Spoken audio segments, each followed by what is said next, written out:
Hi everyone, my name is Dr. Sue Hobbs and I'm one of the co-chairs for the College of Education Human Subjects Committee. And I'm here to give you a few answers about how to fill out the Human Subjects application form. To access the materials you need for the Human Subjects application, all you need to do is go to the CSUS College of Education page and scroll down to Master's Programs. Once you reach this page, you will click on Current Students, and that brings you to the section that has everything you need for Human Subjects online application form. This video will be housed here once it is complete.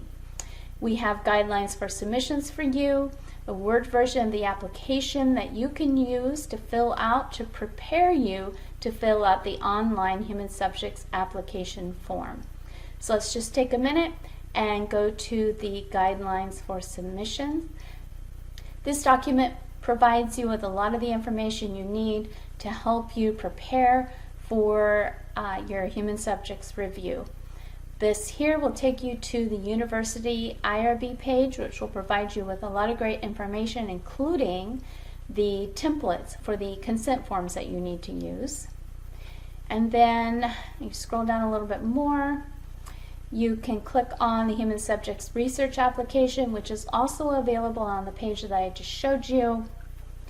And down here are the due dates and the meeting dates.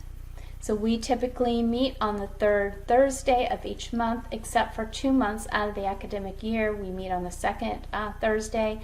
That would be December and May. So if you're ever wondering when we're going to meet and review your application, you can just go to this page and look. When you click on the link to this page, it will give you the most up-to-date calendar. You are required to participate in training, and the link to the training is right here on this page.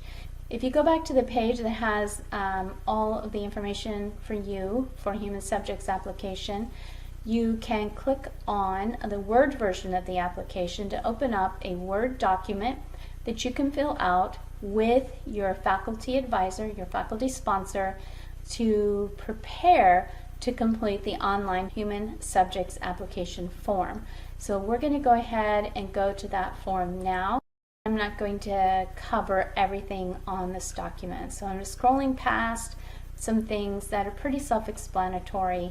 You want to click yes for an NIH or city certification, and you'll have a chance to attach that when you fill out the online form. There's information in red here that you can use to help you fill out the application. For this question here, you're going to answer how your subjects or your participants are recruited.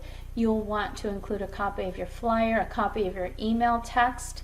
You cannot request student emails to email them you personally to invite them to your study, but you can ask an administrator to send the emails out for you. But we need a copy of the text that you're going to use to recruit your participants. Here for our criteria for selection and exclusion, this part is necessary so that we know we've met the requirement for justice and you are not including or excluding somebody for a reason that is not equitable. So when you answer this question, you want to be as specific as possible. For example, if you are looking to recruit 19 to 25-year-old students who are deaf studies majors at Sacramento State University, you might notice that I gave you some very specific qualifications for who will be in your population or your sample. Some people say that they're recruiting deaf studies majors, but that makes it sound like you're recruiting all the deaf studies majors around the world. So you want to be as specific as possible. And then here you would say anyone who's not a deaf studies major at Sacramento State University, or anyone who is a deaf studies major who is outside the age limit that you have selected. Real or perceived conflict of interest means that it seems like, or it is true, that you have a position of power over your participants and they might feel obligated to participate in your research. So if this is the case, then you need to do some things to avoid this perceived conflict of interest or the real conflict of interest. And here are some examples on how you can handle that. Sometimes people have difficulty with the difference between the terms confidential and anonymous. Confidential means that you know the identification of your participant, but you're not going to share that information with anyone else. Anonymous means you do not know the identity of your participant, therefore you cannot share that information. Now this is not as straightforward as it may seem. There is a question in here that asks if you have enough direct or indirect identifiers, here it is right here, that you can identify your participants. That means that even though you're not collecting someone's name or email address or some direct identifier, you may be collecting enough indirect identifiers that anybody looking at your data can figure out who certain people are. And this becomes more likely when you have smaller samples. If you are collecting direct or indirect identifiers, then you will mark yes. If you are doing an audio tape of somebody, you are collecting a direct identifier. A voice is an identifier. Think of Morgan Freeman, who does commercials on the television. We know who he is when we hear his voice. Now that doesn't mean that you cannot conduct your research, but you have to take measures to make sure that your data is not accessible to other people besides you and your faculty sponsor. The university now requires that you keep your data on a university secure drive. Typically that would be the University OneDrive. Next we're going to discuss risk. Very rarely are you going to have physical risk in your social science research, which is what research you're conducting. However, it's highly likely that you will have psychological risk, and it is possible that you will have confidentiality risk. Psychological risks are things like embarrassment. Your participants might feel uncomfortable sharing information that you're asking them. Maybe you're teaching them about something and they might feel uncomfortable if they don't know about it. There are different ways that people might experience embarrassment or discomfort in your study, so you want to make sure that you address that. The way that you address that is you put in your consent form and you tell your participants that they can skip questions at any time and they can stop their participation in your study at any time. And you will state here that you will keep the information secure. Sociological risk is a little bit more tricky. For example, if you are asking teachers at an elementary school, how often do you feel like your supervisor has been fair to you? That could pose an economic and sociological risk to your participants if that information weren't to get out.